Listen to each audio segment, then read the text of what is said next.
How could you do this to me? The words tumbled from my lips in a strangled whisper as my world crumbled around me.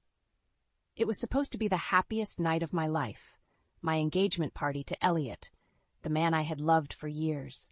Our families and friends had gathered to celebrate our future together. But in a dimly lit hallway, just steps away from the joyous festivities, I overheard a heated exchange that shattered every dream we'd built. "You need to end this. I can't keep lying to Cadence," Elliot hissed in a hushed tone. My heart seized as a too familiar voice responded. "Come on, Elliot. You know how much I need you. She'll never have to find out." Ren, my own sister. The one person I should have been able to trust implicitly. Her words sliced through me like shards of betrayed disbelief. Unable to remain silent a moment longer, I pushed open the door and confronted the two people I loved most in this world, having the most clandestine of conversations. As their startled gazes fell upon me, the reality of their affair hung thick in the air. "Cadence, I can explain," Ren began, her eyes already welling with crocodile tears. But I silenced her with a raised hand, unable to bear her lies a moment longer. "Save your hollow apologies." I turned to face Elliot, the man I had planned to spend my life with. "How long?" I asked, my voice trembling with scarcely restrained anguish. To his credit, he didn't prevaricate. 8 months. 8 months, while I had been meticulously planning our future, booking venues, trying on dresses. My dream wedding had become a sham even before it began. White-hot fury lanced through me, forcibly grounding me in that agonizing moment as I struggled not to crumple beneath the weight of such deceit. "The engagement is off," I declared in a tone that brooked no argument. "Both of you, get out of my sight." For once, Ren was mercifully silent as she swept past me, her eyes downcast. Elliot made as if to speak, but I shook my head sharply. "Don't," I warned him. Then they were gone, leaving me alone to process the sudden, brutal implosion of my life as I had known it. How could Ren, my closest confidant since childhood, have done this to me? And Elliot, he was supposed to cherish me above all others. The niggling sense of doubt and mistrust began worming its way through the cracks in my heart as I contemplated all the seemingly innocuous moments between them that may have hinted at this catastrophic betrayal. My mind rebelled against its own frantic analysis, leaving me emotionally unmoored in a sea of recrimination. Distantly, I became aware of the music and laughter from the next room, a mocking contrast to the tattered remnants of my life. I couldn't face my friends, my family, not like this. Squaring my shoulders, I spun on my heel and hastened in the opposite direction, away from the dream I had harbored and the brutal reality that was my new normal. As I slipped out a side door into the darkness of the night, the first fat drops of rain began to fall as if in mocking commiseration of my plight. My engagement, my heart, my very world, all of it shattered by those I loved and trusted most. But beneath the all-consuming ache of betrayal, an ember of rage flickered to life, vowing that one day, somehow, I would have my vengeance. I should have seen it coming, really. The signs were there all along, if I'm being honest with myself, which is something I haven't really allowed until now. Growing up, Ren was always the favored child. Beautiful, vivacious, the embodiment of everything my mother Lorelei had dreamed of in a daughter.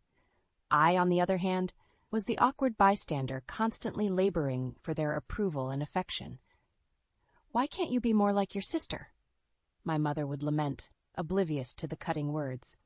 Or perhaps she understood their sting all too well. While Ren commanded the admiring gaze of every room she entered, I faded into the background unnoticed, a perpetual wallflower overshadowed by her dazzling radiance. Over time, envy and resentment took root within me, toxic seeds that would only fester as the years passed. Father was no help, maintaining a cordial but distant demeanor with both of us. I often wonder if he sensed the growing rivalry between Ren and I and simply chose to avoid adding fuel to that fire. His hands-off approach likely did more damage than he realized. The one solace I found was in my friendship with Marcus Bishop, who lived just down the street. Warm and kind-hearted, he treated me with a simple decency that was so achingly absent at home. While his affections likely extended beyond mere friendship, I was too consumed by my insecurities and need for familial acceptance to truly appreciate what was right in front of me. It was during high school that the dynamic between Ren and I took its most toxic turn. As her beauty and confidence bloomed, boyfriends and suitors flocked to bask in her radiant presence. But it never lasted, a fact I didn't fully comprehend until years later. She seduced my boyfriend right out from under me, Casey Harrington accused with righteous indignation after one of Ren's romantic conquests. I should have known she was just using me to get closer to him. At the time, I dismissed it as petty sour grapes from a jealous ex-friend. But the frequency of those accusations lodged in my subconscious like a persistent splinter I couldn't dislodge. It wasn't until college that I started noticing more suspicious signs of Ren's deceitful nature. Once, she befriended Amanda Lewis, only to steal her idea for a social media marketing app and present the concept to potential investors as her own. Amanda was too distraught and intimidated by our family's wealth to fight the intellectual property theft. When I finally worked up the nerve to confront Ren about her underhanded treatment of Amanda, she simply rolled her eyes. "Don't be so naive, Katie. I'm an opportunist, not a criminal. You'd do well to start looking out for number 1, too, instead of being so boringly ethical." Her callous disregard for Amanda's plundered dreams disturbed me, as did the realization that perhaps my parents' indulgent favoritism had warped Ren into developing such sociopathic tendencies. For the first time, I began distancing myself from the family, perpetually enamored with her charms. But still, the insidious self-doubt prevented me from recognizing the full extent of Ren's toxicity, until one fateful night shattered my naivety once and for all. That betrayal reconfirmed every past suspicion, every inkling that something was deeply rotten within my sister's core. But this time, the treachery cut too deeply to ignore any longer. As hurt and unmoored as I felt in the wake of Elliot and Ren's revealed affair, the fury coursing through me eclipsed it all. That deceptive snake had taken the one thing that meant everything to me, my chance at happiness. And for that she would pay dearly. No more willfully ignoring the signs, brushing off accusations, or deluding myself into familial dysfunction.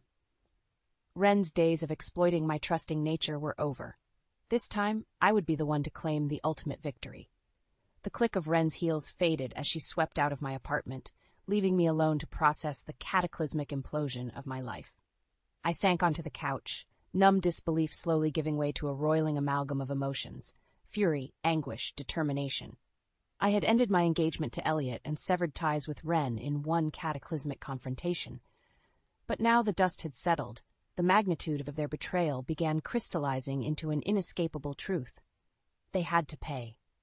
My thoughts were interrupted by a tentative rapping at the door. I tensed, half expecting it to be Elliot or Ren attempting further pathetic appeals. But the familiar voices drifting through made me exhale heavily. "Cadence? It's Mom and Dad. Can we come in?" Of course they would have heard the fallout by now. Steeling myself, I crossed the room and cracked open the door, revealing my parents' concerned visages. Mom immediately pulled me into an awkward embrace as Dad hovered nearby, his usual stoicism in place. "We just heard the most terrible rumors," Mom fretted as she released me. "About you, Elliot." She trailed off, unable to give voice to the reality.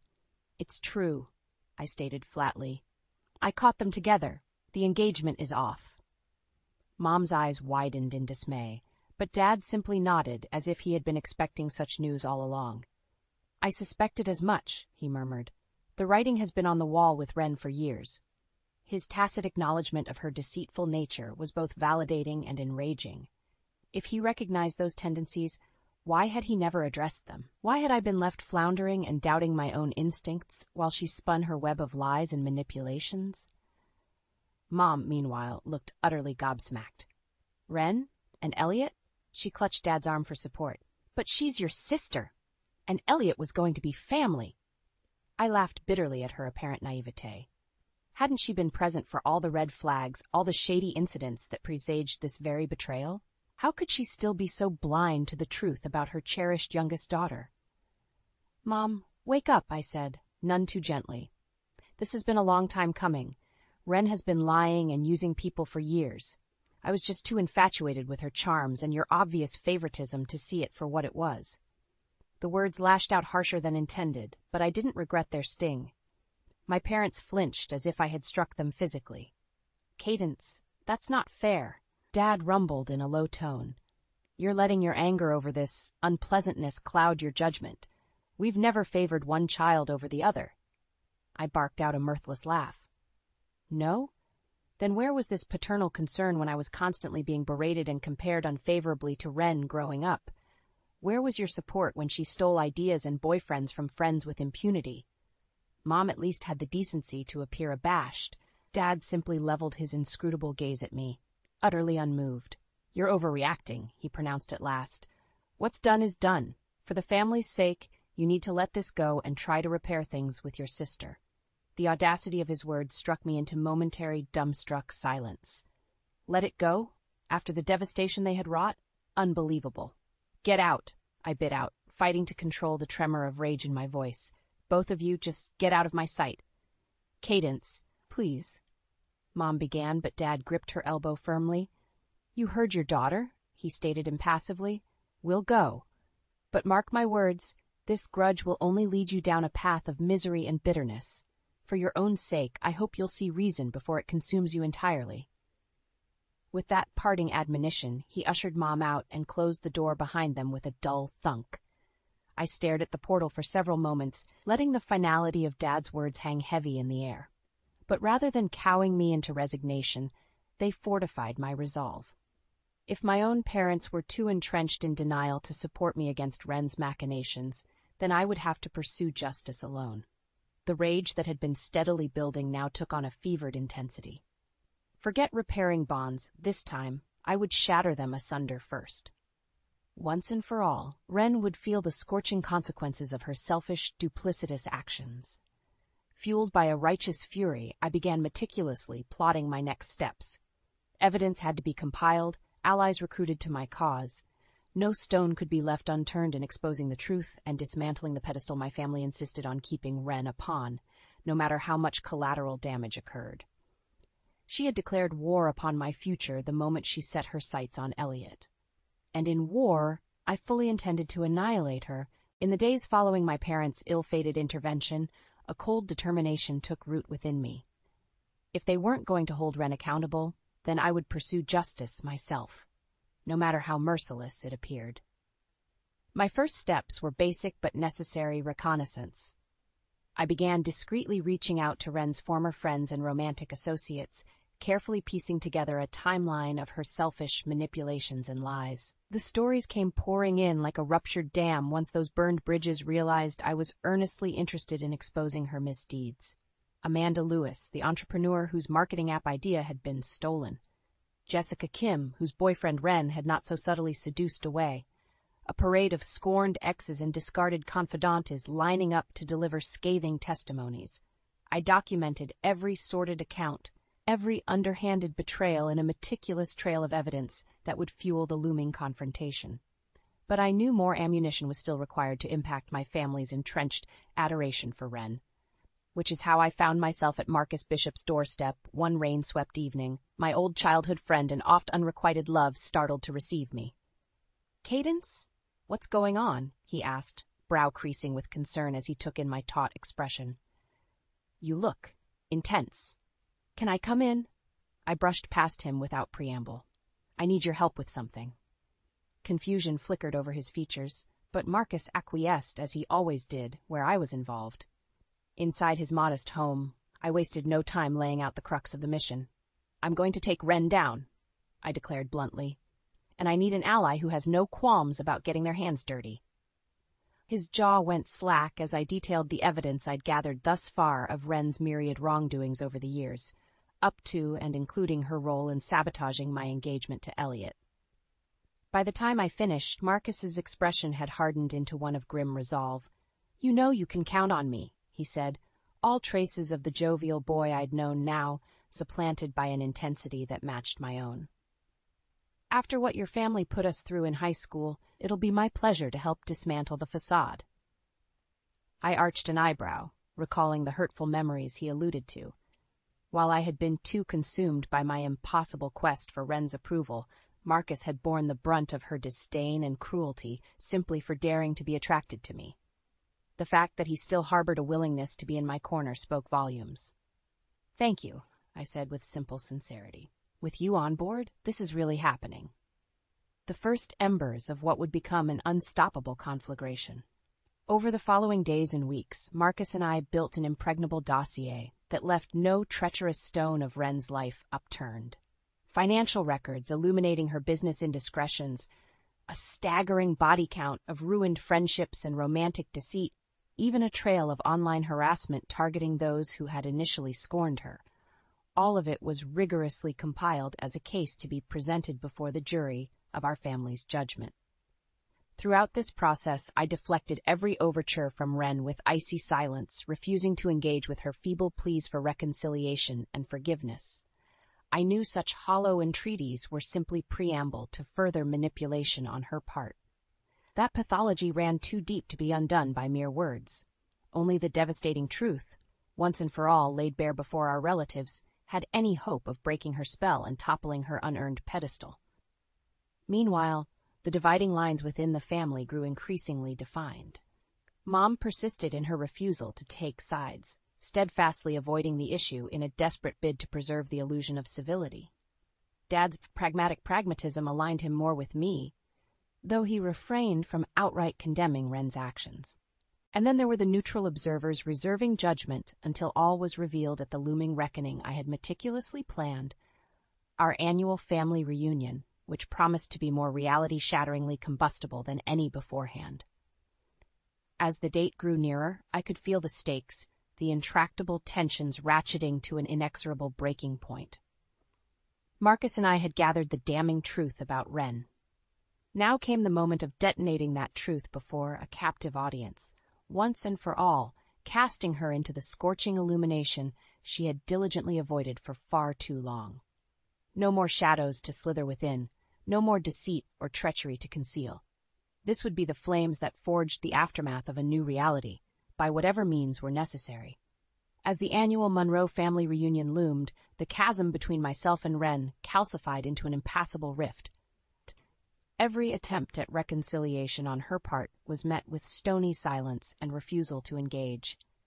My single-minded focus remained on fortifying the case against her, to protect myself from any hint of relenting in the face of her master manipulation tactics. Marcus, meanwhile, proved to be an invaluable ally in ensuring my resolve never wavered. "You're doing the right thing, Cadence," he stated with a firm nod one evening as we reviewed the mounting evidence file. "Wren's deception has to be exposed, no matter how much it disrupts the family." I felt something inside me settle at his pragmatic words, shoring up my convictions. "Do you really think if we lay out all the facts before everyone, they'll finally see her for what she is?" A pensive look passed over Marcus's features. "I'd like to hope so. But you have to be prepared for the probability that some will remain willfully blind to the truth." My jaw clenched at the thought. After all the undeniable proof we had compiled, testimony after testimony from Wren's litany of victims, how could anyone not be swayed from their entrenched positions?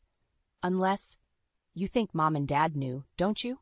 I accused, the horrible notion coalescing into grim reality. "About the level of Wren's depravity, that's why they urged me to just forgive and move past her affair with Elliot." Marcus exhaled heavily. "I don't know for sure, but the signs were there, and we both know your parents favor her to an unhealthy degree. I wouldn't put it past them to ignore or excuse her indiscretions to maintain appearances." White-hot fury lanced through me at the thought of such outrageous dereliction on their part. But then, Dad had basically admitted as much in our last confrontation, callously demanding I repair things with Wren for the family's sake. If that's the case, they're just as culpable as she is, and they'll be held accountable too. The hard glint that entered Marcus's eyes confirmed his alignment with me on this path of reckoning. No one would be exempt from having their role in enabling Wren's depredations laid bare. In the meantime, other members of the extended family began fragmenting into factions, those siding with Wren's professed innocence, and those reserving judgment until they saw the proof for themselves. Rumor and gossip percolated unchecked through the grapevine as the reunion date drew nearer. It came as little surprise when Aunt Margot, Wren's most ardent supporter, cornered me while I was inspecting the reunion venue. "This ridiculous vendetta has gone on long enough," she snapped without preamble, eyes flashing with indignation. I regarded her coolly, long inured to her relentless preferential treatment of Wren. I have evidence, Aunt Margot. Too much to ignore, even for you. She made a disdainful noise, adjusting her gaudy fur stole. Evidence? Of what? That poor, innocent Wren may have made some minor indiscretions in her youth? She's a grown woman now, and any issues between you two should have been laid to rest ages ago. Revulsion twisted my gut at her blasé dismissal. Evidence be damned, Wren's legions of apologists would never be dissuaded by facts. I opened my mouth to retort, but Margot barreled onward. Mark my words, if you insist on airing out this meaningless grudge at the reunion, it's your standing with the family that will suffer most dearly. Think on that before throwing more absurd allegations at your sister. With that parting threat hanging in the air, she spun on one alligator-skinned heel and flounced away before I could respond. I was left fuming in the midst of the very venue where the battle lines would soon be brutally and uncompromisingly drawn. Margot's sneering disregard strengthened my resolve more than any pleas for capitulation could have eroded it. If Wren's supporters were that entrenched in denial and blind devotion, then nothing short of bloody warfare would suffice to shatter their foolish idolatry. When next the extended clan assembled, the reckoning would be inescapable. I now understood that upheaval was inevitable in order to excise the cancer of Wren's sociopathic influence once and for all. So be it then. Whatever the permanent fractures and severed bonds, the scales would finally be balanced, no matter how much upheaval was required.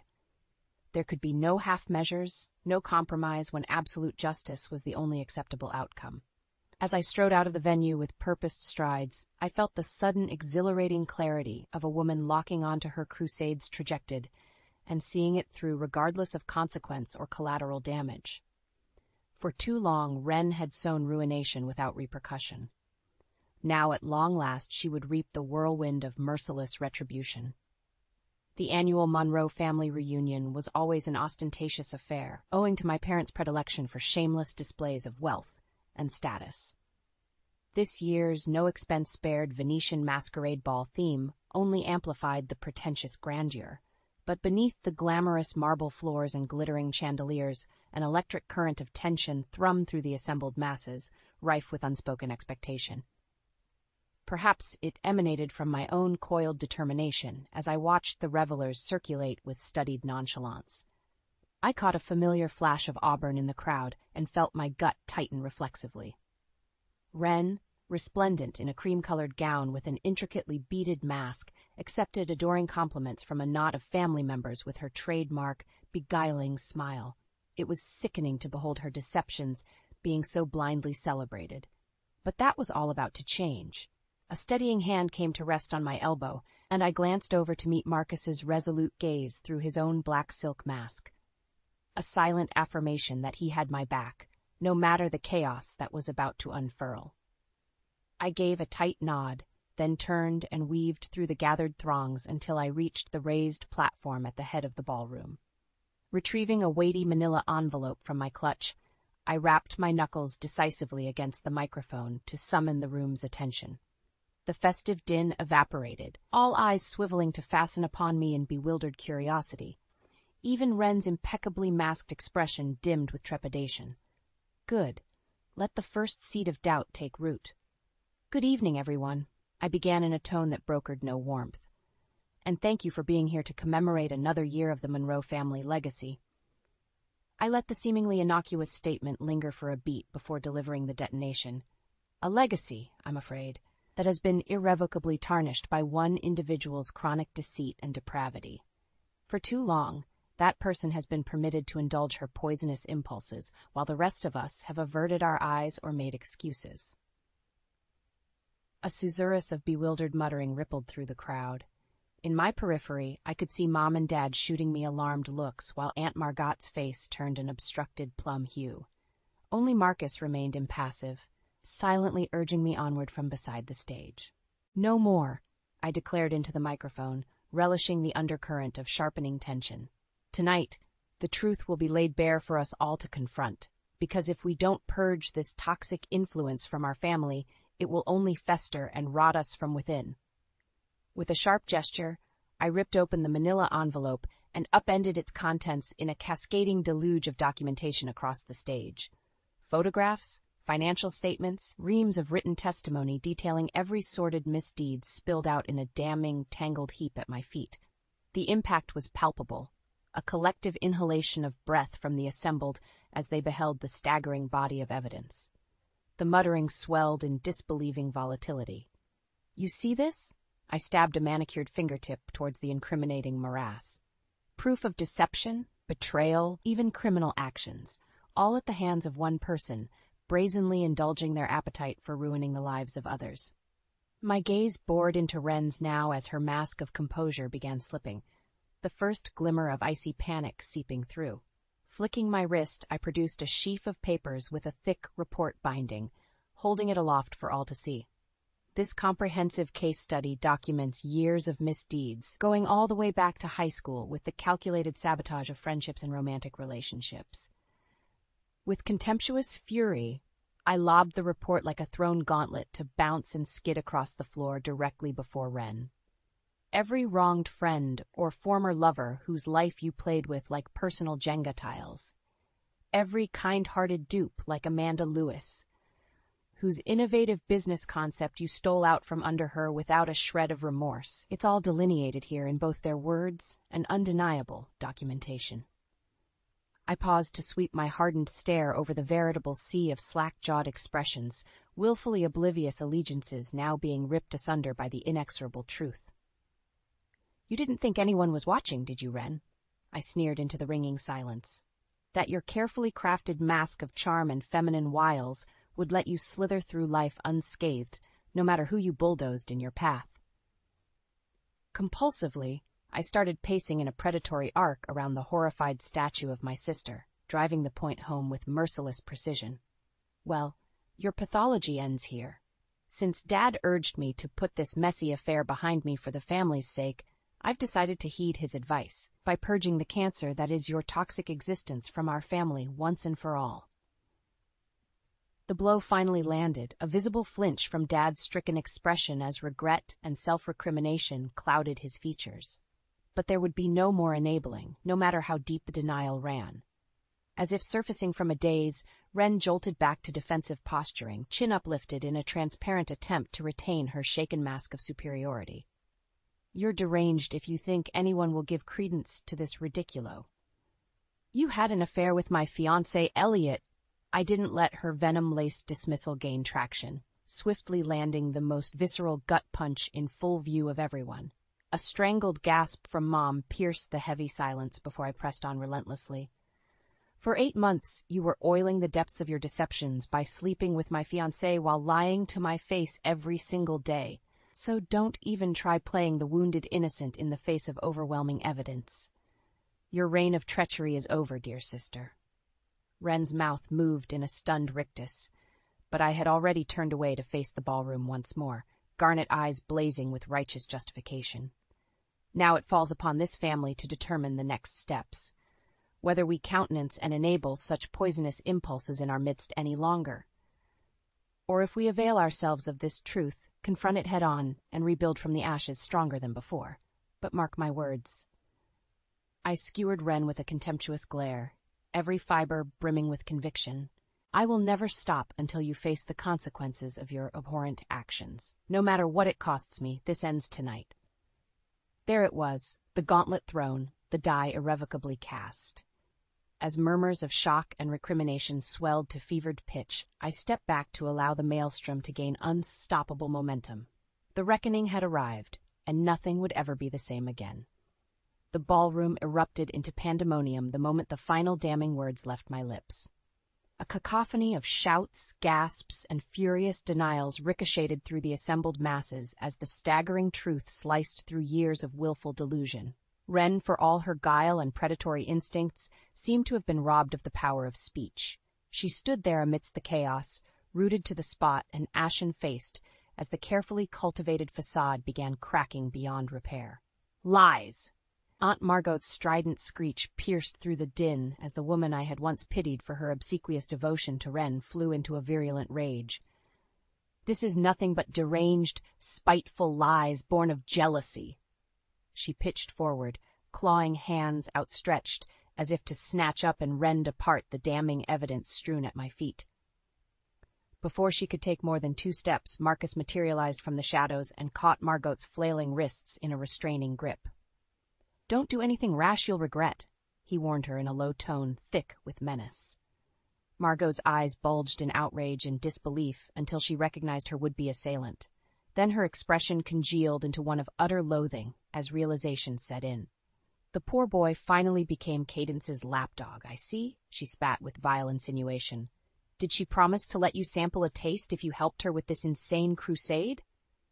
A muscle ticked in Marcus's jaw, but he released Margot with a look of pure disgust before rejoining my side, steadfast and resolute. I felt fortified by his presence, squaring my shoulders to face the mounting pandemonium. "Listen to yourselves," I shouted over the escalating tumult. This desperate need to attack the messenger, rather than confront the grievous truth staring you all in the face. Ren is a master manipulator who will say anything, do anything to preserve the facade you've all embraced like gullible fools. That succeeded in redirecting the outrage towards its proper target. Ren visibly startled as a acidic murmur of condemnation rippled outwards, causing bystanders to recoil from her as if burned. "It can't be true," Mom whispered brokenly, tears spilling down her ravaged face as she clutched Dad's arm in desperation. "My baby girl could never."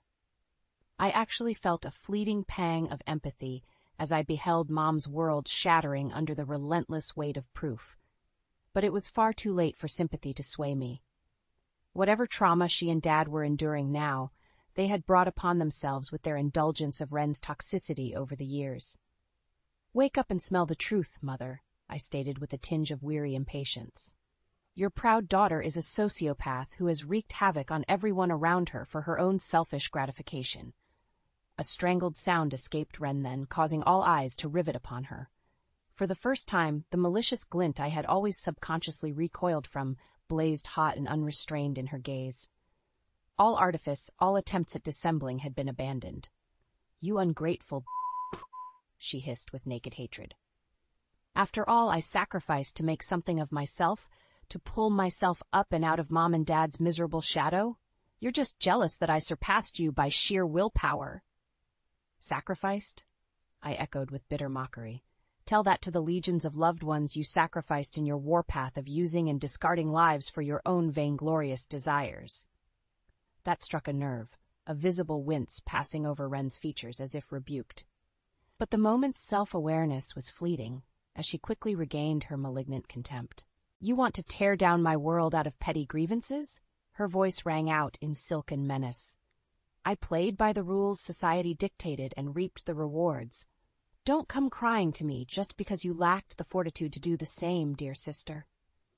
A roll of revulsion twisted through me at her blatant rationalization, her utter refusal to accept wrongdoing even when confronted so baldly.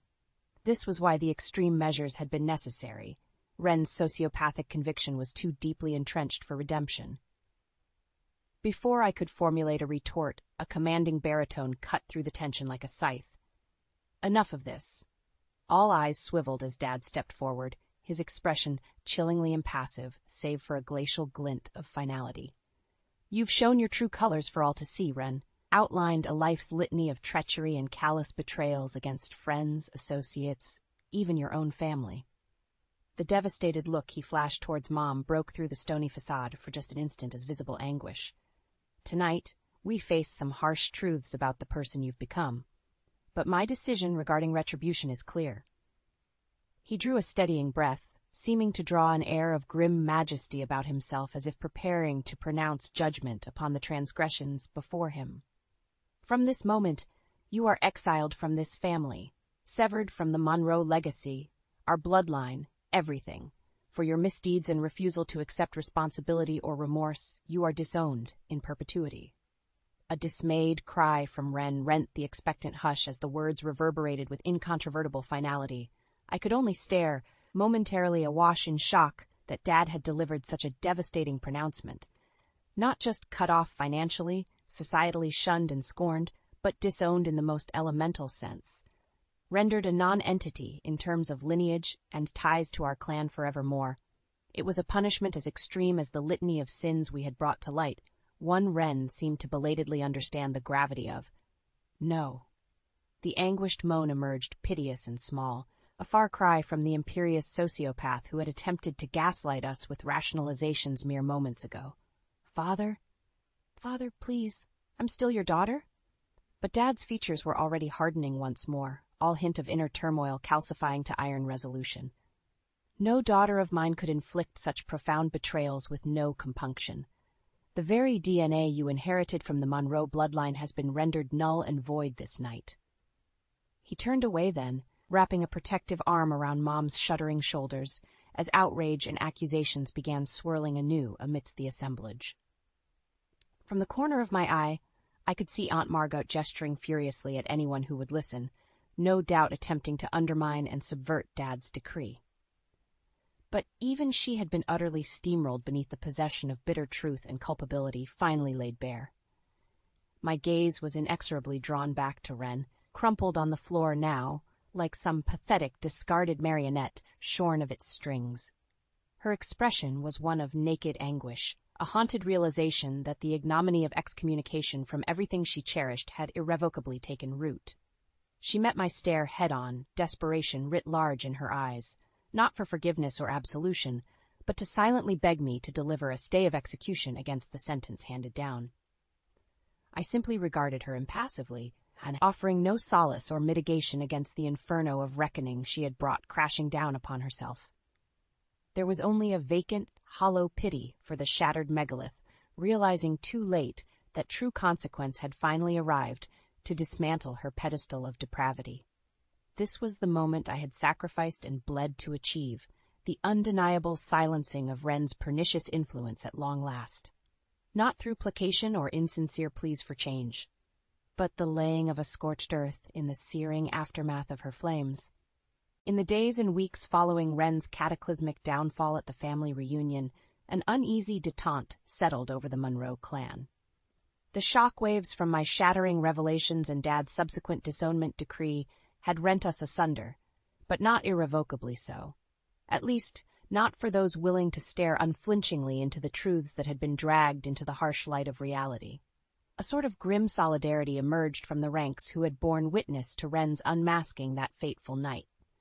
Those who recognized the justness in finally severing her toxic influences from our midst, no matter how excruciating the personal costs. And there were indeed heavy personal costs to absorb for many. Mom, God bless her, had retreated into a shell of haggard disbelief in those first few weeks. Between losing a daughter she loved despite her misdeeds and culpability for enabling those misdeeds, I couldn't fathom the depths of her turmoil.